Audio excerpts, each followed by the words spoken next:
आणि इव्हॅक्युएटेड glass tube collector use करून ते 2 टाइप्स पडतात ते आपण पाहिले होते.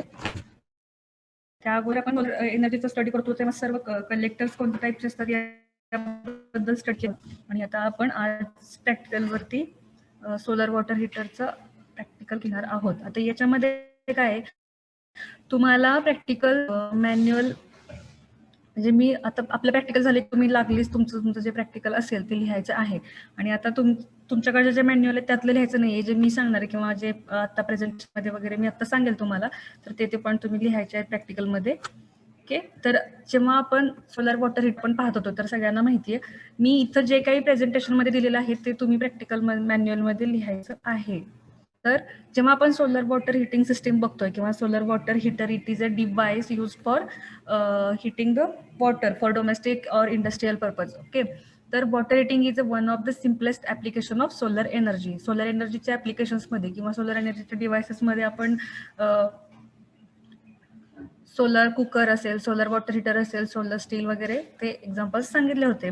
त्यानंतर डोमेस्टिक पर्पजसाठी हॉट वॉटर जे आपल्याला रिक्वायरमेंट लागते तर ती आपल्याला सोलर वॉटर हीटिंग सिस्टीममधून अवेलेबल होते. त्याचप्रमाणे जशी रिक्वायरमेंट असेल त्या पद्धतीने आपण त्या कपॅसिटीचे सोलर वॉटर हीटर डोमेस्टिक पर्पजसाठी असेल किंवा इंडस्ट्रियल पर्पजसाठी असेल तर त्या पद्धतीने त्याचा आपण यूज करत असतो. त्यानंतर जे त्याचा आणखी एक यूज असा आहे की हाऊसहोल्ड रिक्वायरमेंटमध्ये काय करू शकतो आपण की बाथसाठी असेल, क्लिनिंग युटेन्सिल्स असतील, क्लोथ वॉश करण्यासाठी असेल किंवा फ्लोअर वॉश करण्यासाठी असेल तर यासाठी आपण त्या हॉट वॉटरचा यूज करू शकतो. तर तुम्हाला सांगितलं होतं की कपॅसिटी किती कपॅसिटीचे सोलर वॉटर हीटर डोमेस्टिक पर्पजसाठी युजफुल आहेत तर 100 लिटरचे जे सोलर वॉटर हीटर आहेत ते डोमेस्टिक पर्पजसाठी युजफुल आहेत. आणि जेव्हा आपण 100 लिटरचे सोलर वॉटर हीटरचा वापर करत असतो तर त्यावेळी आपण जे इलेक्ट्रिक वॉटर हीटर यूज करतो तर त्यातून आपण 1500 ते 2000 युनिट्स पर्यंतची इलेक्ट्रिसिटी आपण तिथं काय करत असतो सेव्ह करत असतो.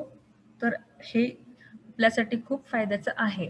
तर आता advantages of solar water heater तर हा पॉईंट तुम्ही व्यवस्थित तिथं लिहायचा आहे. मी तुम्हाला म्हटल्यास ह्या प्रेझेंटेशनचं एक सेपरेट PDF बनवून मी तुम्हाला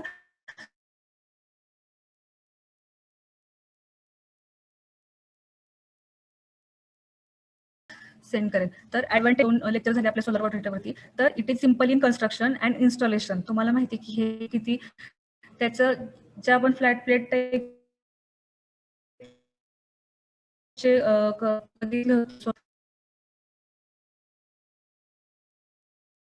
ते सर्व जी सिस्टीम आहे ती कॉपर पाईप्स असतील कंटेन केलेली होती तर तो एक कॉम्पॅक्ट बॉक्स जो आहे तो आपल्याला फक्त काय करायचा आहे इन्स्टॉल करायचा आहे ऑन द रूफ. त्यामुळे ह्याचं कन्स्ट्रक्शन इझी आहे आणि इन्स्टॉलेशन सुद्धा सिम्पल आहे. Almost no maintenance and operating cost. तुम्हाला फक्त त्या कलेक्टरसाठी किंवा सुरुवातीसाठीचे जे इन्स्टॉलेशनसाठी जो कॉस्ट असेल तर तोच तुम्हाला द्यावा लागतो. त्यानंतर मेंटेनन्स याचा कमी असतो. 15 to 20 इयर्स पर्यंत याचा टाइम आहे आणि तिथे मेंटेनन्सची सुद्धा जास्त गरज नसते. It is save time and energy for heating water. तर इथं एनर्जीचं तर सेव्हिंग होतच. तुम्हाला सांगितलेलं आहे की 1500 to 2000 युनिट्स पर्यंतची इलेक्ट्रिसिटी ते कन्झर्व केली जाते. Easily retrofitable to exist houses as per requirement. Retrofitable म्हणजे तुम्हाला त्या सोलर वॉटर हीटरमध्ये नवीन काही ॲडिशन करायचं असतील तर तिथं तुम्ही ते करू शकता किंवा इझिली त्याचं फिटिंग सिस्टीम जे म्हणतो आपण त्याला की याचा हा काही पार्ट चेंज करायचा असेल किंवा तुम्हाला तिथं नवीन काही कनेक्शन्स करायचे असतील किंवा तुम्हाला आउटलेट कुठे करेक्ट करायचे असतील तर अशा पद्धतीनं ते इझी आहे. Economically viable as compared to electric water heater. Economically viable आहे तुम्हाला सांगितलं याच्या ऑपरेटिंग कॉस्ट कमी आहे, मेंटेनन्स पण जास्त लागत नाही त्यामुळे त्या खर्च त्याच्यावरती कमी आहे आणि इकॉनॉमिकली वायबल आहे. इन्स्टॉलेशनसाठीचा पण खर्च याचा कमी आहे. Moderate temperature required domestic affairs कुड इझिली अचीव. इथे मॉडरेट टेम्परेचर मिळतं. किती सांगितलं होतं मी 60 पर्यंत 60 डिग्री सेल्सिअस टेम्परेचर पर्यंत तुम्हाला इथं टेम्परेचर अवेलेबल होतं. तर तुमच्या डोमेस्टिक जे काही पर्पज असतील तर त्याच्यासाठी हे रिक्वायर्ड टेम्परेचर जे आहे मॉडरेट टेम्परेचर तर ते तुम्हाला तिथं अचीव करता येतं. तर हे सोलर वॉटर हीटरचे ॲडव्हान्टेजेस आहेत.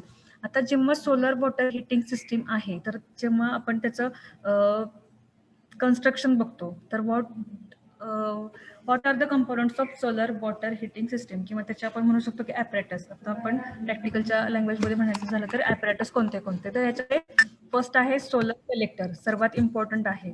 सोलर कलेक्टर शिवाय तुमचं सोलर वॉटर हिटिंग सिस्टीम नाही. त्यानंतर स्टोरेज टँक आहे आणि कनेक्टिंग पाईप, हे 3 सर्वात इम्पॉर्टंट कंपोनंट्स आहेत सोलर वॉटर हिटिंग सिस्टीमचे. ते solar water heating system consisted flat plate, म्हणजे तुम्ही कोणत्या टाईपचा सोलर वॉटर हिटर पाहताय त्याच्यावरती डिपेंड आहे की कोणत्या टाईपचा कलेक्टर आहे. म्हणजेच solar collector, solar storage tank, त्यानंतर कनेक्टिंग पाईप.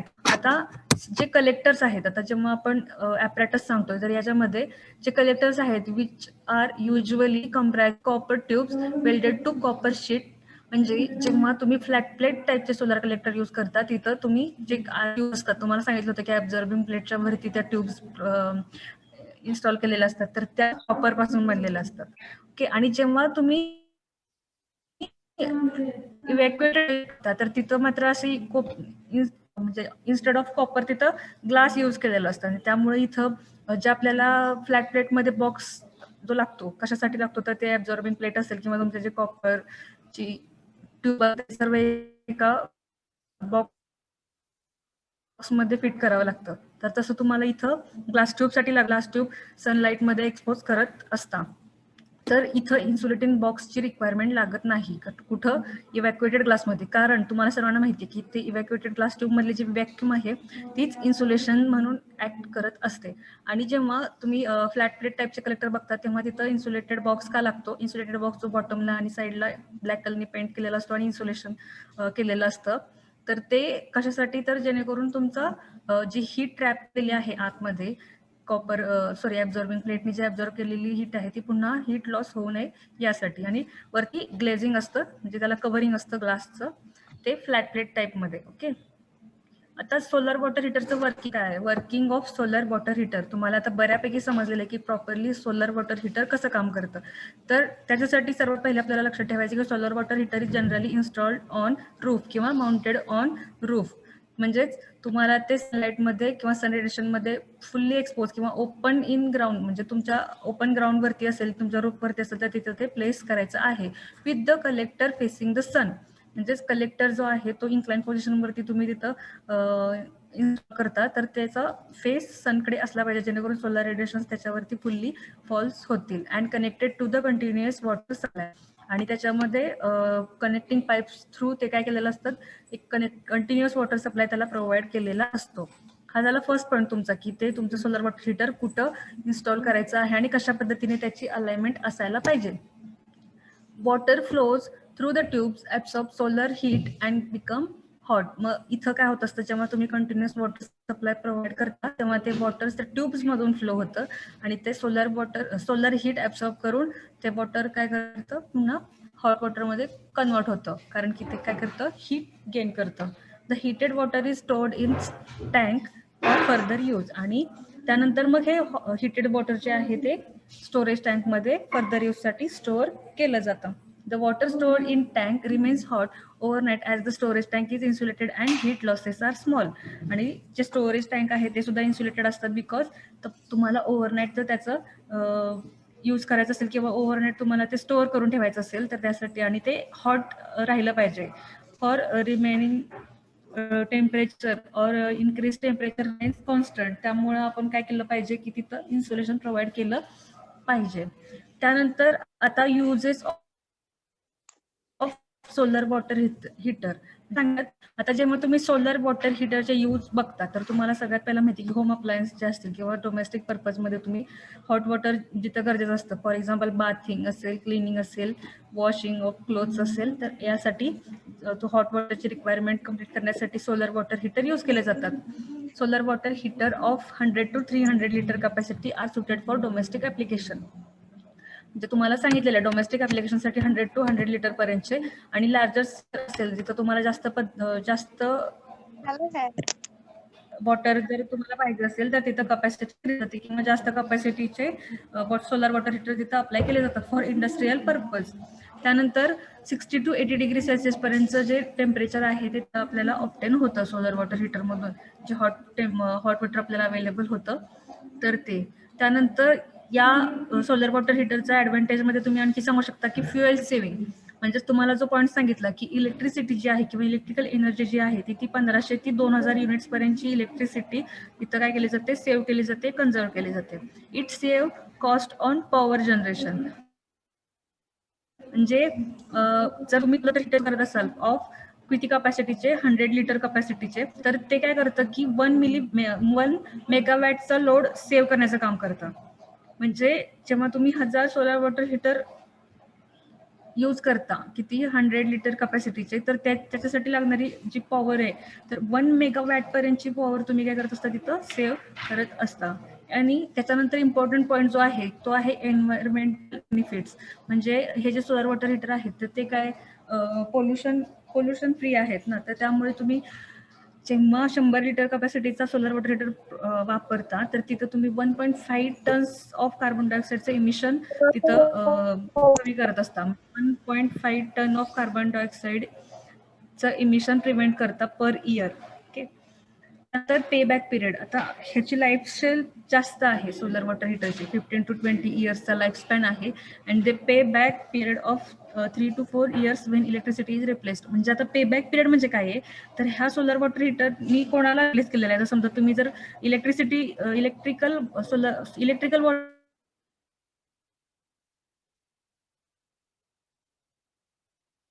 वॉटर हीटरला रिप्लेस करत असतात, सोलर वॉटर हीटरची कपॅसिटी लाईफ स्पॅन असते. पण ज्या ठिकाणी तुम्ही इलेक्ट्रिसिटी वापरता तर तिथं ते जे हीटर आहे ते 3 to 4 इयर पर्यंत त्याचे फर्नेस ऑइल वगैरे कोणी वापरत असेल तर तिथं 4 to 5 इयर्स, आणि कोल जर रिप्लेस करत असेल तर 6 to 7 इयर्स. त्यामुळे पेबॅक पिरियड सुद्धा त्याचा खूप चांगला आहे. Solar water heaters save electricity and दस मनी. Electricity is becoming more and more expensive and availability is becoming unreliable. म्हणजे थोडक्यात काय, सोलर वॉटर हीटरचा आपल्याला इलेक्ट्रिसिटी सेव्हिंगसाठी त्याच पद्धतीने मनी सेव्हिंग, कारण की कॉस्ट त्याच्यासाठी लागणारी जी कॉस्ट आहे तर ती ऑपरेटिंग कॉस्ट असेल किंवा इन्स्टॉलेशन कॉस्ट आहे ती कमी आहे.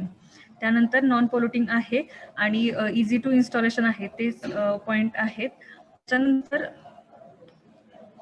आपल्या कंट्रीमध्ये ही जस्ट एक इन्फॉर्मेशन आहे की 20,000 डोमेस्टिक सिस्टीम पर इयर आपल्या कंट्रीमध्ये इन्स्टॉल केले जातात. ओके. त्यानंतर how do solar water heater work, तर तुम्हाला सांगितलेलं आहे मगाशीच की ह्याचं मेन बेसिक प्रिन्सिपल काय आहे. There are 2 common principles for the functioning. First, a black surface heats up when lit in sun and by the absorption of solar radiation. The good absorption property of black surface is used to improve solar energy absorption in solar heater. पहिलं काय आहे principal, तर तुमचं absorbing quality. म्हणजे जेव्हा solar radiations एखाद्या black सरफेसवरती fall होतात तर ब्लॅक सरफेसचं काय काम असतं की it is a good absorber of solar radiations. तर त्याच्यावरून काय करतो आपण की ते सोलर रेडिएशन्स ऍब्सॉर्ब केल्याच्या नंतर सोलर एनर्जीचे हीट एनर्जी मध्ये कन्वर्जन करून वॉटर हिटिंग आपण तिथं करू शकतो. तर हे फर्स्ट प्रिन्सिपल आहे की a black surface heats up with left in sun. म्हणजे तुमच्या सोलर रेडिएशन मध्ये एक्सपोज केलं जातं एक ब्लॅक सरफेस, आणि त्याची जी ऍब्सॉर्बिंग कॅपॅसिटी आहे त्याच्यावरून तुम्ही सोलर एनर्जी ऍब्सॉर्ब करून त्याचं हीट एनर्जी मध्ये इम्प्रूव्ह कन्वर्जन करून त्याचा यूज करू शकता. आणि सेकंड काय आहे, द इनसाइड कार और बस. म्हणजे हा जो फर्स्ट पॉईंट झाला तो ऍब्झॉर्बिंग प्लेटचा झाला, आणि त्याच्यानंतर दुसरा जो आहे तो आहे तुमचं कव्हरिंग, जे आपण तुम्ही फ्लॅट प्लेट कलेक्टरमध्ये पाहिले होते की तुमच्या तिथं ग्लेझिंग प्रोव्हाइड केली होती. तर आता फॉर एक्झाम्पल एखादी कार असेल किंवा बस असेल आणि ती खूप वेळ अशी उन्हामध्ये त्याला पार्क केलेली आहे, तर जेव्हा तुम्ही आतमध्ये जाता तेव्हा त्या सीट ज्या आहेत त्या गरम झालेल्या असतात. तर कशामुळे, म्हणजे इथं कसं होतं की गाडी तर आपली पूर्ण पॅक आहे आणि मग तरी पण आतमध्ये कसं काय, तर जेव्हा ते रेडिएशन्स आहेत ते गाडीच्या विंडो ग्लासमधून इन्सर्ट करतात आतमध्ये, ते फॉल्स होतात, इन्सिडेंट होतात, आणि त्याच्यानंतर मात्र ते ग्लास कव्हर जे आहे तर ते त्याला ट्रॅप करतं, रिफ्लेक्ट झालेल्या रेजला ट्रॅप करतं, आणि त्यामुळे ती हीट किंवा ते सोलर रेडिएशन्स आत काय होतात की त्या बंद किंवा क्लोज लुकमध्ये काय होतात ते तिथंच ट्रॅप केले जातात, आणि त्यामुळे ती हीट जी आहे ती इन्क्रीज होते इनसाइड द बस और इनसाइड द कार, जे काही व्हेकल असेल ते. तर हेच प्रिन्सिपल इथं यूज केलं जातं आपल्या कलेक्टर्समध्ये. म्हणजे तुमचं जे फ्लॅट प्लेट कलेक्टर जो आहे तर त्याच्यामध्ये ट्रॅपिंगसाठी वरती ग्लेझिंग किंवा ग्लास तुम्ही प्रोव्हाइड केलेले असते. तर जेव्हा सोलर रेडिएशन्स फॉल होऊन ऍब्झॉर्बिंग प्लेटनी ते हीट ऍब्झॉर्ब केलेली आहे तर तुमचा जो एरिया आहे तो कलेक्टरचा तो हिटअप झालेला आहे आणि आता त्याच्यानंतर काय झालेलं आहे की तुमचं जे रिफ्लेक्ट झालेले रेडिएशन्स आहेत ते ट्रॅप करण्याचं काम त्या ग्लासच्या साह्याने केलं जातं आणि त्याच्यामुळे पूर्ण तो जो आतला एरिया आहे तो हिटअप करण्याचं काम तिथं केलं जातं आणि अशा पद्धतीनंच मग नंतर ते काय केलं जातं की त्या पाईप्स मधले म्हणजे कॉपर पाईप्स जे आपण ऍब्सॉर्बर प्लेटवरती इन्स्टॉल केलेले आहेत तर ते मग नंतर गरम होतात किंवा त्याच्यामध्ये जे पाणी आहे त्याच्यामध्ये आपण जे फ्लुइड यूज केलेलं आहे ते हीटिंग व्हायला सुरुवात होते. These two phenomena are utilized in flat plate collectors of commonly available solar water heater. म्हणजे फ्लॅट प्लेट कलेक्टर जो केलं जातं म्हणजेच working of solar water heater मध्ये दोन प्रिन्सिपल सांगायचे आहेत की फर्स्ट जो आहे तुमचा ऍब्सॉर्बिंग प्लेट आणि त्याच्यानंतर ग्लेझिंग किंवा ग्लास कव्हरिंग त्याच्याबद्दल. ओके, तर a typical domestic solar water heater consists a hot water storage tank and one or more flat plate collector. आता तेच आहे फ्लॅट प्लेट कलेक्टर जो आहे किंवा flat plate solar water heater जो आहे तो इथे एक्सप्लेन केलेला आहे तुम्हाला, तो प्रॅक्टिकलला पण पॉईंट आहे जे आपण अगोदर पण घेतलेला आहे. जस्ट रिवाइज करूया. Flat plate type solar water हीटरमध्ये फ्लॅट प्लेट कलेक्टर असतं, त्याच्यानंतर स्टोरेज टँक असतो विथ इन्सुलेशन, त्याला इन्सुलेशन प्रोव्हाइड केलेलं असतात आणि ग्लेझिंग असतं. म्हणजेच त्या कलेक्टर्सना एक वुडन बॉक्सवरती किंवा तो जो मेटल बॉक्स असेल जो तुम्ही यूज करता तर त्याच्यामध्ये वरती ग्लेझिंग प्रोव्हाइड केलेलं असतं आणि तेच ग्लेझिंग जे आहे ते इन्क्लाइड पोझिशनमध्ये असेल किंवा तुम्ही पॅरलल सुद्धा सरफेसवरती ते जिथं सन त्याच्यावरती सोलर रेडिएशन्स आहेत ते फुल्ली फॉल व्हायला पाहिजेत अशा पद्धतीनं तुम्ही ते सनमध्ये एक्सप्लोर करत असता. ऍब्सॉर्बिंग सरफेस किंवा ऍब्सॉर्बर त्याला म्हणतात, तर ती जी प्लेट आहे फ्लॅट प्लेट ती तिथं आतमध्ये प्रोव्हाइड केलेली असते ज्याच्यावरती कॉपर पाईप्स प्लेस केलेल्या असतात. तर ही फ्लॅट प्लेट काय करत असते की सोलर रेडिएशन्स ऍब्सॉर्ब करून त्याला ट्रान्सफर करत असते टू वॉटर, म्हणजे वॉटर कॉपर पाईप मधून फ्लो होत असतं. Heated water is collected in the tank which is insulated to prevent heat loss आणि त्यानंतर जे स्टोरेज टँक आहे ते इन्सुलेट केलेलं असतात जेणेकरून हीट लॉस प्रिव्हेंट केला जावा. त्यानंतर circulation of water from the tank through the collector and back to the tank continuous automatically due to density difference between hot and cold water thermosyphon effect. आता हे जे आहे मी तुम्हाला त्यावेळी सांगितलं होतं की थर्मोसायफन इफेक्ट म्हणजे काय होतं की त्याच्यामध्ये आता जेव्हा तुमचं सोलर रेडिएशन्स फॉल झाल्यानंतर जे गरम झालेलं पाणी आहे तर हॉट वॉटर काय होतं, हलकं होतं, त्याची डेन्सिटी कमी असते तर ते रायझअप होतं आणि कोल्ड वॉटर जे आहे ते ग्रॅव्हिटीच्या फोर्समुळे खाली राहतं. तर अशा पद्धतीने त्याचं सर्क्युलेशन होत राहतं की तुमचं गरम पाणी वरती आणि पुन्हा हॉट कोल्ड वॉटर जे आहे ते खाली. तर हा जो थर्मोसायफन इफेक्ट आहे म्हणजे थर्मोसायफन इफेक्ट काय आहे तर नॅचरल कन्व्हेक्शन नुसार ते काय होत असतं की एक फ्लुइड आहे ते with the help of gravity circulate होत असतं. म्हणजे या फ्लोसाठी कुठल्याही मेकॅनिकल पंपची किंवा कुठल्याही मोटर पंपची गरज लागत नाही. There is no necessity of any mechanical pump. Okay, जेव्हा तुम्हाला थर्मोसायफन इफेक्ट नुसार तुम्ही त्याचं सर्क्युलेशन करत असता. म्हणजे thermosyphon system is use for circulation of liquid. म्हणजे त्याच्यामध्ये काय तुम्ही प्रॉपर प्रिन्सिपल वापरू शकता की हॉट वॉटर आणि कोल्ड वॉटर मधला डिफरन्स डेन्सिटी मधला. The density of hot water is less than cold water and therefore the hot water rise up and the cold water remains down. आणि त्याच्या पद्धतीनं मग तुमचं हॉट वॉटर जे rise up झालेलं आहे ते फ्लो व्हायला लागतं. ओके, तुम्ही अशा पद्धतीने जे तुमचे सोलर वॉटर हीटर आहे तर त्याच्यामध्ये ह्याला आपण थोडक्यात नॅचरल कन्व्हेक्शन टाईपचे सोलर वॉटर हीटर असं सुद्धा म्हणू शकतो आपण. पुढे पॉईंट आहे त्याच्यामध्ये. तर सोलर वॉटर हीटरचे दोन टाईप पडतात, कलेक्टर कपल्ड स्टोरेज टँक आणि solar collector cum storage system. म्हणजे आता हे जे दोन टाईप आहेत collector coupled to storage tank म्हणजे तुमचा फ्लॅट प्लेट सिस्टम आणि त्याच्यानंतर कलेक्टर कम स्टोरेज सिस्टीम जे आहे तर त्याच्यामध्ये म्हणजे आता बघा जेव्हा तुमचा सोलर वॉटर हीटर जो आहे आणि त्याला काय केलेलं असतं स्टोरेज टँक त्याला तुम्ही प्रोव्हाइड केलेला असतो. तर अशा टाईपचे जे असतात तर ते collector couple to storage tank टाईपचे सोलर वॉटर हीटर असतात. त्याच्यामध्ये दोन टाईप आहेत, नॅचरल कन्व्हेक्शन आणि फोर्स कन्व्हेक्शन मध्ये. नॅचरल कन्व्हेक्शन मध्ये मी आता जे थर्मोसायफन इफेक्ट सांगितलं तर तो पूर्ण तसंच त्या पद्धतीचे सोलर वॉटर हीटर जे आहेत ते नॅचरल कन्व्हेक्शन मध्ये येतात. आणि त्यानंतर फोर्स्ड शब्द वापरलेला आहे. फोर्स फ्लोचे जे टाईप आहेत सोलर वॉटर हीटरचे तर तिथं तुम्हाला या सर्क्युलेशनसाठी काय करावं लागतं, मेकॅनिकल पंप किंवा मोटर पंप तिथं प्रोव्हाइड करावे लागतात. त्यामुळे त्याला forced water solar water heater असं म्हणलं जातं. ओके, तर सोलर वॉटर हीटरचे दोन टाईप्स आहेत. First natural convection convection, and second forced filter. Okay. Collectors coupled to storage tank type of water heater is used for domestic water heater where the maximum temperature required is not more than 70 degree Celsius.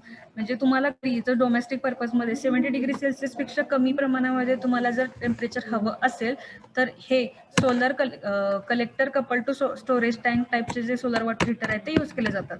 हे typically system consist of solar collector, metallic absorber, back insulation, त्यानंतर collector box आणि त्याच्यानंतर insulated storage tank, piping, control and pumps. Okay, तर हे provide केले जातात. तर pump मी का म्हणाले इथं, कारण की कलेक्टर कपलचे जे टाईप्स आहेत त्याच्यामध्ये 2 टाईप्स आहेत. मग नॅचरल कन्व्हेक्शन आणि फोर्स. मग फोर्सवाला जर असेल तर त्याच्यामध्ये तुम्ही पंप यूज करता, आणि जर नॅचरल कन्व्हेक्शन असेल तर तिथं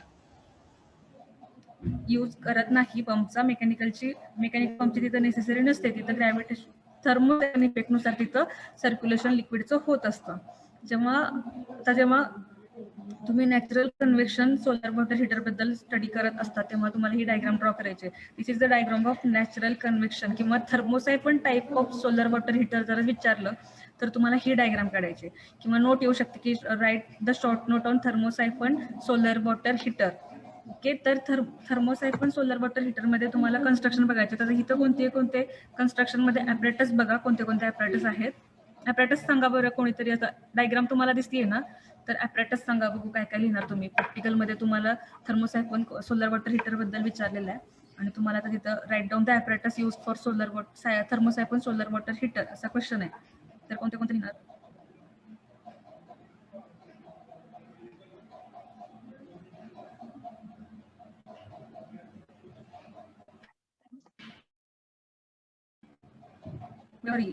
ऑडिओ ऑन करून सांगायचंय.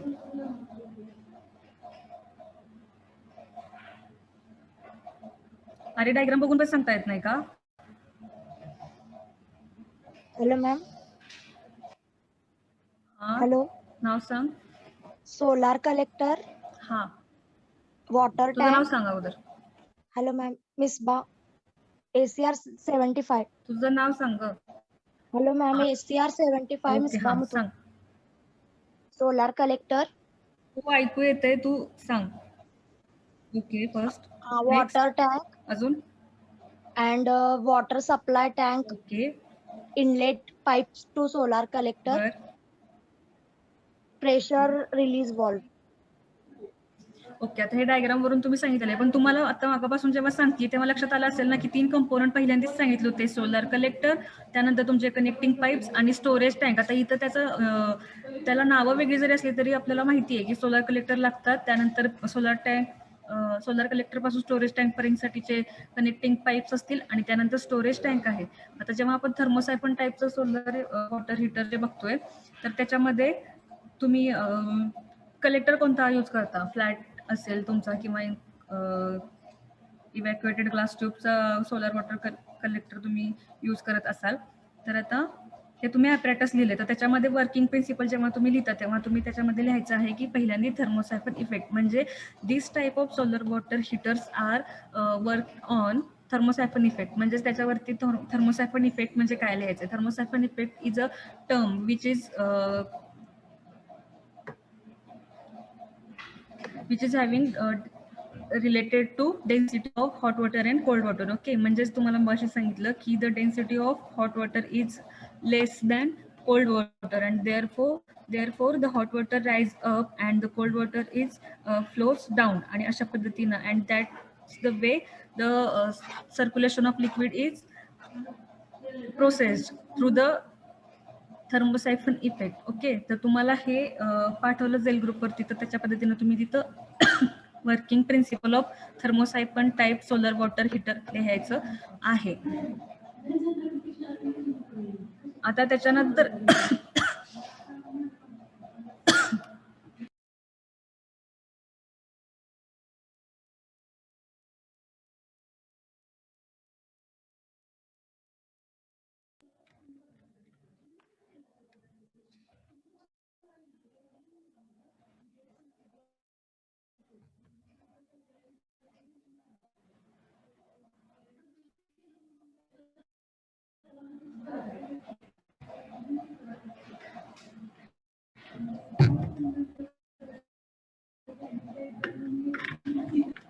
त्याच्यानंतर ॲपरेटस मध्ये जेव्हा तुम्ही नेक्स्ट पॉईंट सांगणार आहात स्टोरेज टँक, तर स्टोरेज टँक इन्सुलेटेड असतो. तर इथं स्टोरेज टँक सांगायचं की storage tank is insulated because for stop or prevent the heat loss. Okay, किंवा ओव्हरनाईट स्टोअर करण्यासाठी तुम्ही त्याला इन्सुलेशन प्रोव्हाइड करत असता. आणि त्यानंतर कनेक्टिंग पाईप्स कुठं कनेक्ट केलेले असतात तुमच्या सोलर कलेक्टर पासून स्टोरेज टँक पर्यंत. त्यानंतर जेव्हा तुम्ही आता थर्मोसायफन सोलर वॉटर हीटर बद्दल सांगता, तर त्याच्यामध्ये जी पोझिशन आहे तुमच्या सोलर कलेक्टरची, तर ती कशी असली पाहिजे. खाली तुम्ही कन्स्ट्रक्शन मध्ये सांगू शकता की inclined to at the angle of 27 degree, म्हणजे तुमच्या 27 डिग्री पर्यंतच्या अँगलवरती तुम्ही ते इन्क्लाइंड पोझिशनमध्ये प्लेस करू शकता, जेणेकरून सोलर रेडिएशन जे आहे ते प्रॉपरली त्याच्यावरती फॉल्स झाले पाहिजेत. तर सोलर कलेक्टर्स पहिला पॉईंट आलायचा आहे की these system or these solar water heaters are mounted on roof. आणि जेव्हा तुम्ही हे रूफवरती माउंट करता, तर तेव्हा हे सोलर कलेक्टर्स इन्क्लाइन पोझिशनमध्ये म्हणजे 27 डिग्रीच्या अँगलवरती ते तिथं प्लेस करायचे आहेत. आणि तुमचे जे स्टोरेज टँक आहेत ते कसे असले पाहिजेत, सोलर कलेक्टरच्या अबाव असले पाहिजेत. म्हणजे सोलर कलेक्टरच्या पोझिशनच्या अबाव तुमचे स्टोरेज टँक असले पाहिजेत. आता वरतीच का असायला पाहिजे, कारण थर्मोसायफन इफेक्टमध्ये बघा, जेव्हा तुमचे इथून वॉटर फ्लो होणार आहे आणि तुमचा वॉटर सप्लाय कडून वॉटर सप्लाय दिलेला आहे, म्हणजे वॉटर सप्लाय कडून तुमचं कोल्ड वॉटर इथं आतमध्ये आलेलं आहे आणि पाईप मधून ते फ्लो होते. सोलर रेडिएशन याच्यावरती पॉज झाले आणि ते काय केलं, ऍब्झॉर्बिंग प्लेटनी सोलर रेडिएशन ऍब्झॉर्ब केलं. सोलर रेडिएशन ऍब्झॉर्ब केल्याच्या नंतर ती हीट वॉटरला सप्लाय केली किंवा ती हीट वॉटरकडे ट्रान्सफर केली. वॉटर कुठलं, तुमच्या पाईप मधून जे फ्लो होते ते. आणि त्याच्यानंतर मग वॉटर काय झालंय, आता त्याचं टेम्परेचर इन्क्रीज झालंय आणि ते हीट झालेलं आहे. आता ते हीट झालेलं जे वॉटर आहे, हिटेड वॉटर जे आहे, त्याची डेन्सिटी लो झालेली आहे. तर ते काय करणार आहे, तुमचा सप्लाय चालू आहे, इकडून कोल्ड वॉटर येत आहे, म्हणजे गरम झालेलं पाणी आहे ते वरती रायझअप होणार आहे, कारण त्याची डेन्सिटी कमी झालेली आहे. आणि ते काय होणार आहे, अशा पद्धतीनं वरती फ्लो होत राहणार आहे, कारण की ते रायझअप झालेलं आहे. तर ते गरम पाणी जे आहे ते अशा पद्धतीनं रायझअप होणार आहे. आणि जे हाय डेन्सिटीचं कोल्ड वॉटर आहे ते खालीच राहणार आहे, ते कायम ऑलवेज खालून असं फ्लो होणार आहे. मग ते जे वॉटर जे आहे ते अशा पद्धतीने रायझअप होतो तुमच्या स्टोरेज टँककडे येणार आहे. तुमच्या स्टोरेज टँककडे मग ते कलेक्ट केले जाणार आहे. अशा पद्धतीनं काय होत असतं, तिथं सर्क्युलेशन होतं तुमच्या वॉटर हिटिंग वॉटर जे आहे त्याचं सर्क्युलेशन होत असतं. म्हणजे कोल्ड वॉटर आणि हॉट वॉटरच्या डेन्सिटीवरती जो थर्मोसायफन इफेक्ट डिपेंड आहे, तर त्या पद्धतीने तिथे काय होत राहतं, सर्क्युलेशन होत राहतं.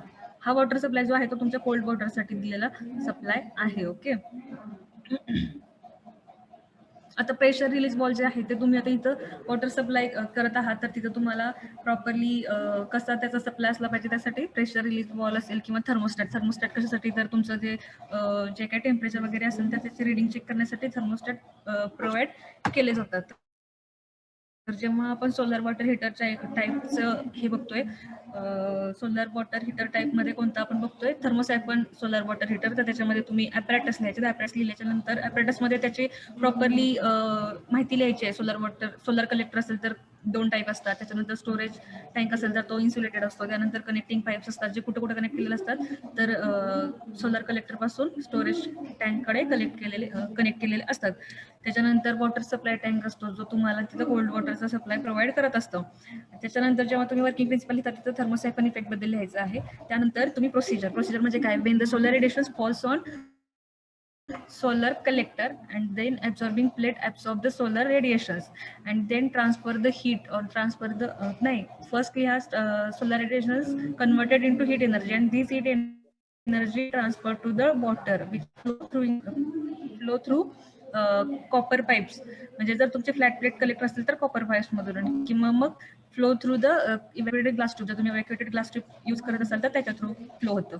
आणि थर्मोसायफन इफेक्ट मध्ये काय होतं, जर हॉट वॉटरची डेन्सिटी कमी झाल्यामुळे they are rise up and collect to the water tank.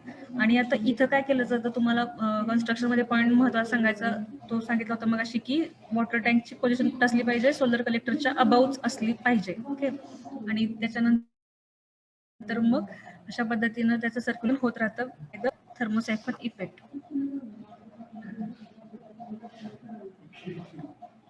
तुम्हाला आता जो सांगितलं की थर्मोस्टॅट तर काय आहे, it is a regulating device component which senses the temperature of physical system and perform action so that the system's temperature is maintain near at a desire set point. थर्मोस्टॅटचं काय काम असतं की थर्मोस्टॅट काय करतं, तुमचं टेम्परेचर रिडिंग त्याला मिळाल्यानंतर जर समजा जास्त टेम्परेचर झालेलं आहे तर तिथं त्याचं ते काय करतं, असं फंक्शनिंग करतं की तुमचं टेम्परेचर जे आहे ते कमी करण्याचं काम किंवा कंट्रोल करण्याचं काम त्या थर्मोस्टॅटच्या मार्फत केलं जातं. आणि अशा पद्धतीनं तुमचे जे डिझायर सेट पॉईंट असेल तर त्याच्या नियर असं काहीतरी अप्रॉक्सिमेटली त्याला टेम्परेचर मेंटेन करण्याचा काम थर्मोस्टॅटच्या सहाय्याने केलं जातं. ओके.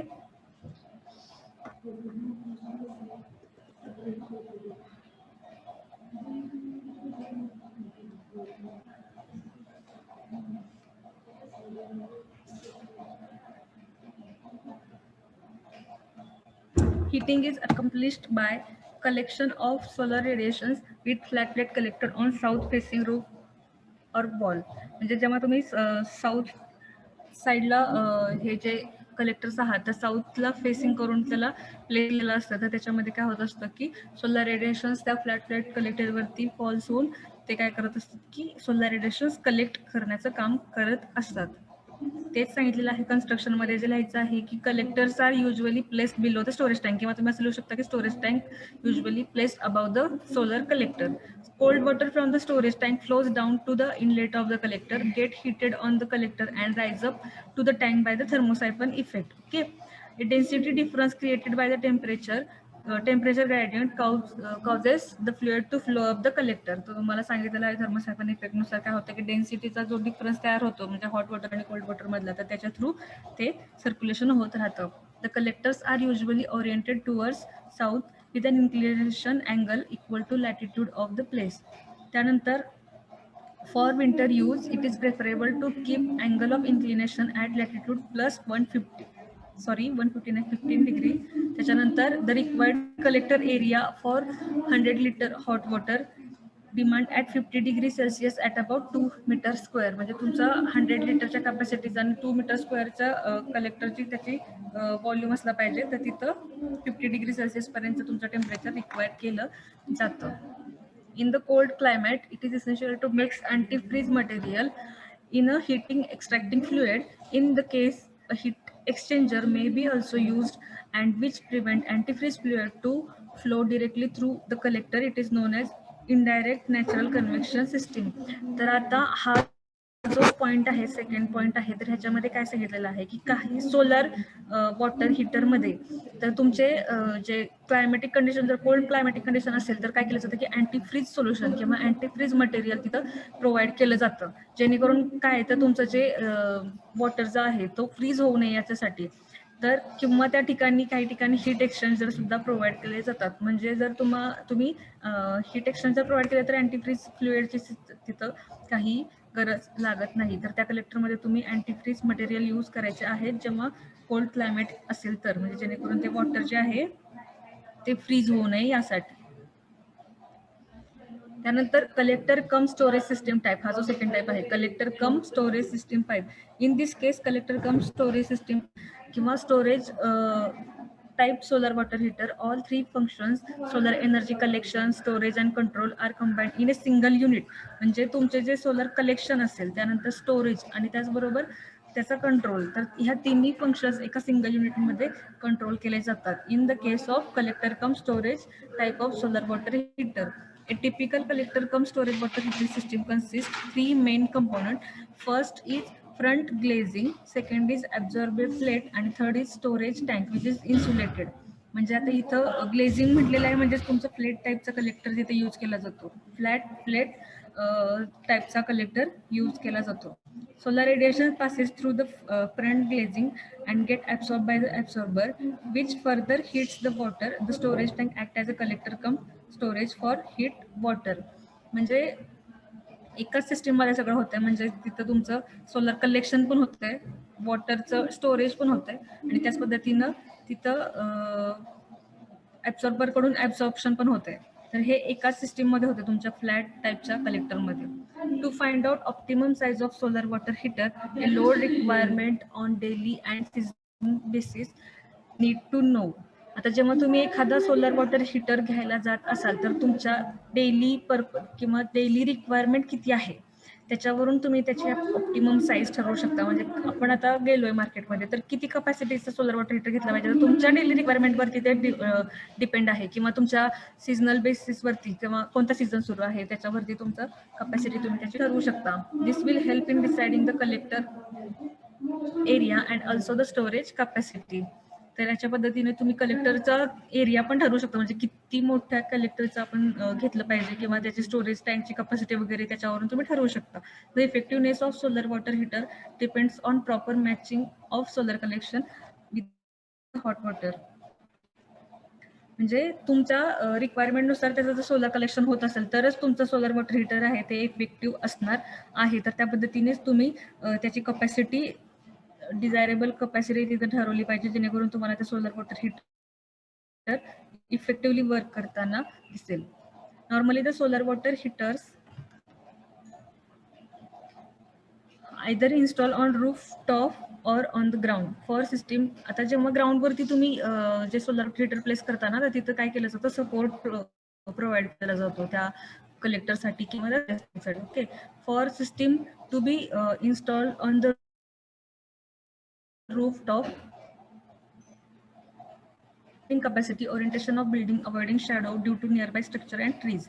जेव्हा पण तुम्ही रूफ टॉप वरती त्याला माउंट करताय तर तिथे तुम्ही काय लक्षात ठेवलं पाहिजे की त्याची लोड बेअरिंग कपॅसिटी किंवा म्हणजे त्या रूफ वरती ते बेअर केलं पाहिजे नाहीतर तुमचा रूफ असायचा आणि ते त्याचं वजनच बेअर करू शकणार नाही किंवा त्याचं कन्स्ट्रक्शन पण प्रॉपरली असलं पाहिजे त्या रूफवरती किंवा त्या बिल्डिंगवरती किंवा त्या रूफवरती त्याचं ओरिएंटेशन चांगलं असलं पाहिजे. तो एरिया असा असला पाहिजे की तिथं कुठलीही शॅडो त्या कलेक्टरवरती पडली नाही पाहिजे. Avoiding shadow due to the nearby structures किंवा त्याच्या बिल्डिंगच्या पलीकडची एखादी बिल्डिंग असेल तर त्याची शॅडो त्या कलेक्टरवरती किंवा त्या ट्रीज वगैरे असतील तर त्याच्या शॅडो त्या कलेक्टरवरती नाही पडली पाहिजे जेणेकरून त्याची तुम्हाला फुल इफेक्टिव्ह सोलर ॲब्सॉर्प्शन जर पाहिजे असेल तर त्यासाठी तुम्ही ही काळजी घेतली पाहिजे.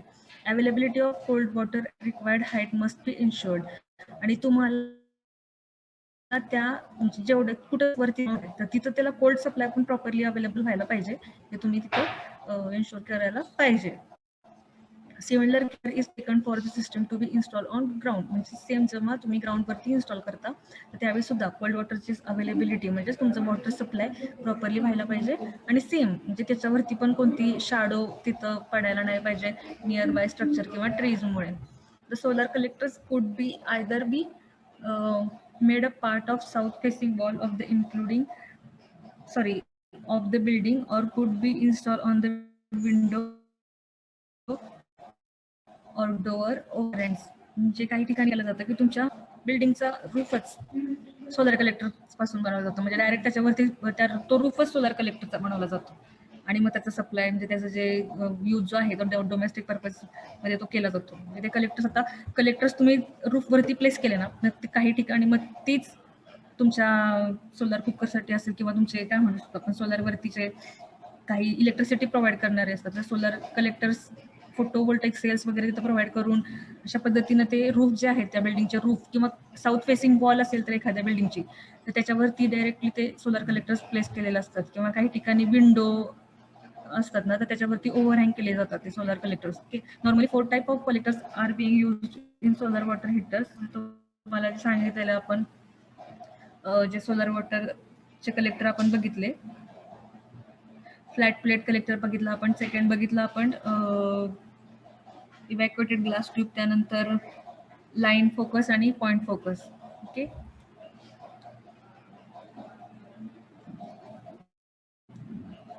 आज पण टाईप आणि फोर्स टाईपचे जे हे बघितलं आपण 2 टाईप बघितले तर ते कशाचे आहेत तर नॅचरल कन्व्हेक्शन टाईपचे जे सोलर वॉटर हीटर आहेत त्याचे 2 टाईप्स आहेत थर्मोसायफन आणि फोर्स टाईपचे. आता फोर्स टाईपमध्ये काय असतं तर जेव्हा तुम्ही ते कनेक्शन केलेलं असतं तर तुमचं जे स्टोरेज टँक आहे तो तुम्ही सोलर कलेक्टरच्या बिलो सुद्धा प्लेस करू शकता कारण तिथं तुम्ही काय करताय मेकॅनिकल पंप यूज करताय for the circulation of systems. तर in force flow type solar water heater pumps with control are added at appropriate place in the system ensure flow of water through the collectors. म्हणजे इथं मी काय केलं जातं heater pump water heater pump इथं provide केले जातात. This type of system can either be a single pass system where the water enters the collector array at one end and leaves at the other end और रिसर्क्युलेशन type system. म्हणजे force फ्लोमध्ये 2 type असतात. एक तर तुम्ही single pass system ठेवू शकता, म्हणजे एकदा तुम्ही पास केलेलं आहे कोल्ड वॉटर तर ते डिरेक्टली हॉट वॉटर मग अदर साईडून काय होणार आहे, कलेक्ट केलं जाणार आहे. किंवा दुसरं म्हणजे रिसर्क्युलेशन सिस्टीम, म्हणजे तुम्ही तिथं कंटिन्युअसली त्या वॉटर हिटरमध्ये वॉटर सप्लाय तिथं कंटिन्युअसली होत राहील. अशा पद्धतीने रिसर्क्युलेशनवाले सोलर वॉटर हिटर पण अवेलेबल असतात. Where water is taken from the storage tank circulated through collector array and return back to the tank repeatedly. म्हणजे रिसर्क्युलेशनमध्ये काय होत असतं की स्टोरेज टँककडून पुन्हा कलेक्टरकडे किंवा कलेक्टर ॲरे कधी म्हणतो आपण, जेव्हा असे खूप सारे कलेक्टर्स तुम्ही पॅरलली तिथे यूज करत असतात तर त्याला कलेक्टर ॲरे म्हणायचं. एकच असेल तर तो एकच कलेक्टर, सिंगल कलेक्टर, आणि असे 1 or more कलेक्टर तुम्ही जेव्हा प्लेस करता एका रूममध्ये त्याला ॲरे म्हणायचं. Since in a single pass system, the collector apparatus at comparatively lower temperature than the recirculation type system.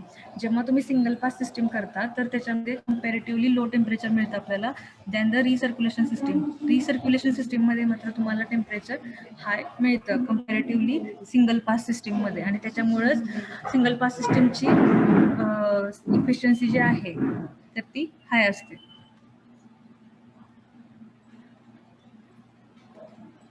आता जेव्हा तुम्ही सोलर वॉटर हिटर एखादं घेतलंय आणि ते कन्स्ट्रक्ट करताय, इन्स्टॉल करताय, तर त्याची कॉस्ट तुम्ही पाहिली पाहिजे. तर जी सोलर वॉटर हिटरची जी कॉस्ट आहे ती कशावरती डिपेंड असते, म्हणजे तर त्याची कपॅसिटी असेल किंवा त्याचं बॅकअप यूज असेल, मटेरियल कोणते यूज केलेलं आहे, तुमच्या जे टँक्स आहेत त्याचे मटेरियल कोणते यूज केलेलं आहे, सोलर कलेक्टरमधलं म्हणजे इनर मटेरियल कोणतं यूज केलेलं आहे, किंवा त्याची लेंथ ऑफ डिस्ट्रीब्युशन पाईपिंग, म्हणजे कनेक्टिंग पाईप जे आहेत त्याची लेंथ किती आहे, त्याचं डिस्ट्रीब्युशन किती आहे, तर ह्या सर्वांवरती ह्या सगळ्याची कॉस्ट त्याच्यामध्ये कॅल्क्युलेट केली जाते.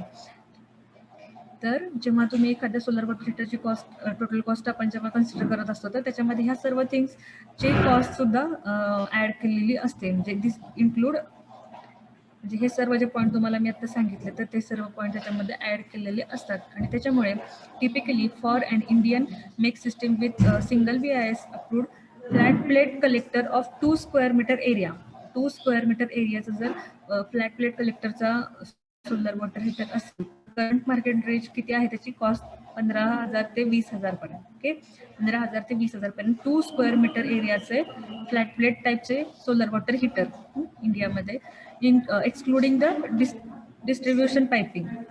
ह्याला डिस्ट्रीब्युशन पाइपिंग प्रोव्हाइड केलेलं असतं. However this range is indicative and could vary from manufacturer to manufacturer.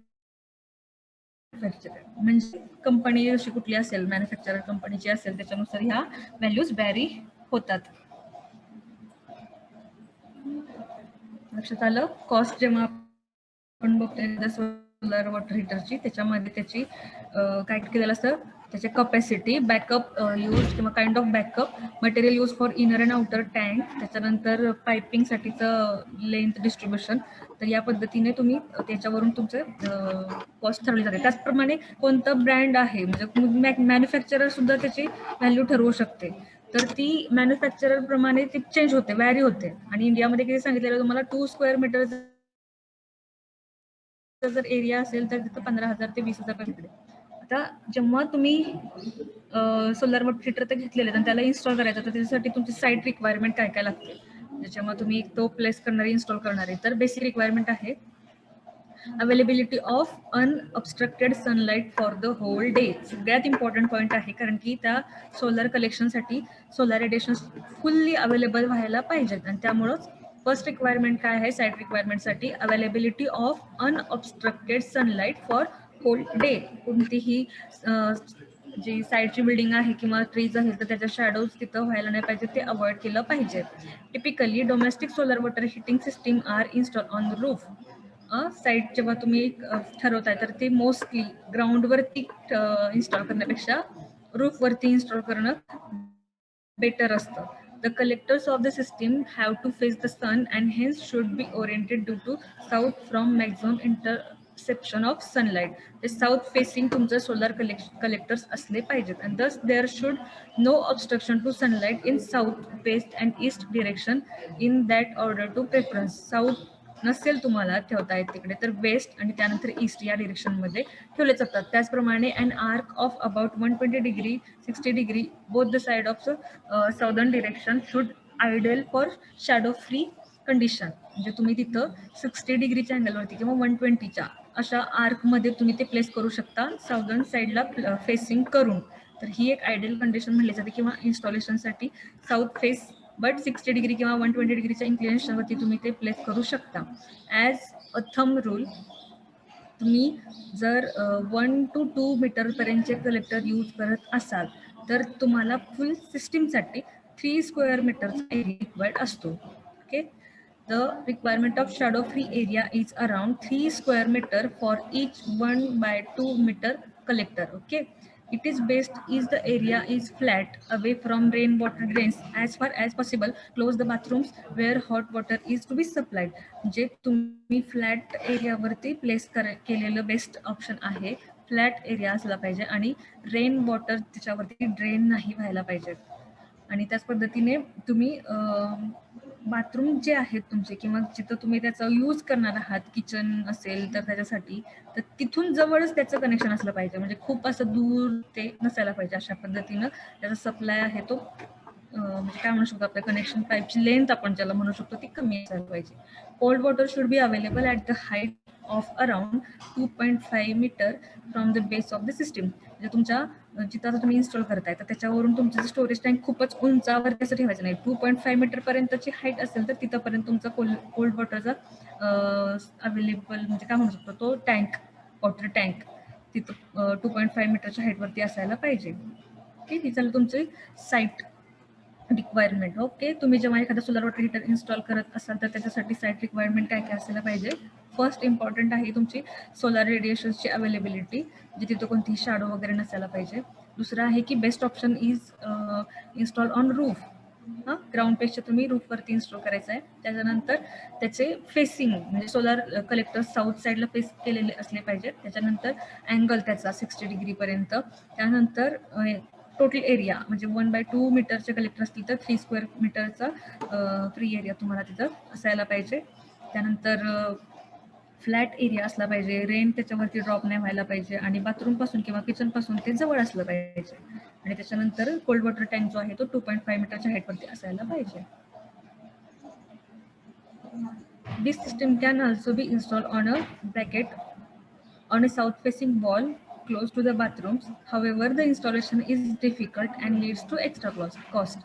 अशी पण एक सिस्टीम आहे की तुम्ही ब्रॅकेटमध्ये म्हणजे तुमच्या साऊथ फेसिंग वॉल जी आहे तुमच्या बिल्डिंगची, तर तिथं बाथरूमच्या जवळ असे ते इन्स्टॉल केले जातात सोलर वॉटर हीटर. पण तिथं काय असतं की ते इन्स्टॉलेशन डिफिकल्ट आहे की तुम्ही एखाद्या वॉलवरती ते इन्स्टॉल करताय, तिथं ते इन्क्लाइन पोझिशन त्याची तिथं करायची, म्हणजे त्याच्यासाठीच सगळी डिफिकल्टी आहे इन्स्टॉलेशनसाठी आणि एक्स्ट्रा कॉस्ट सुद्धा त्याला लागू शकते. कारण की तिथे तुम्हाला वेगवेगळे फिटिंग्स करावे लागतील ना, अरेंजमेंट करावे लागते. The fixing of this system to the bracket should be proper. म्हणजे तिथं त्या ब्रॅकेट सिस्टीम जर तुम्ही यूज करत असाल तर तिथं त्याला फिक्सिंग प्रॉपरली केलं असलं पाहिजे. किंवा रिपेअर्स जर करायचे असतील तर त्याला सुद्धा तिथं म्हणजे डिफिकल्टी तिथं होऊ शकते आणि कॉस्ट सुद्धा त्याची इन्क्रीज होते. कारण की आता तिथून जी तुमची पायपिंग सिस्टीम वगैरे आहे ती कशी होणार आहे, तर ती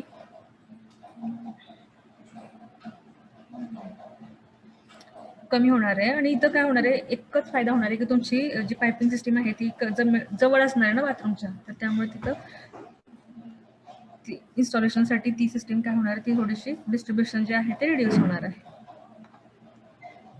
त्यानंतर जो पॉईंट आहे एक्सपेक्टेड लाईफ, जो मगाशी तुम्हाला सांगितलेलं आहे किती 15 ते 20 वर्ष depending upon the general maintenance. Actually solar water हीटरला मेंटेनन्स जास्ती लागत नाही. त्या 15 to 20 इयर्सच त्याची लाईफ स्पॅन असते. तरी पण त्याची रिक्वायरमेंट आपण म्हणू शकतो की स्टोरेज टँकचं क्लिनिंग वगैरे जे असेल तर त्याबद्दल आम्ही प्रॉपरली आपण केलं पाहिजे. ओके, आणि जेव्हा सोलर वॉटर हीटर आहे तर त्याच्यावरती इलेक्ट्रिसिटी कोणत्याही पद्धतीची आपल्याला गरजेची असते का, तर is any electricity required for operation of the solar water heater, तर नाही.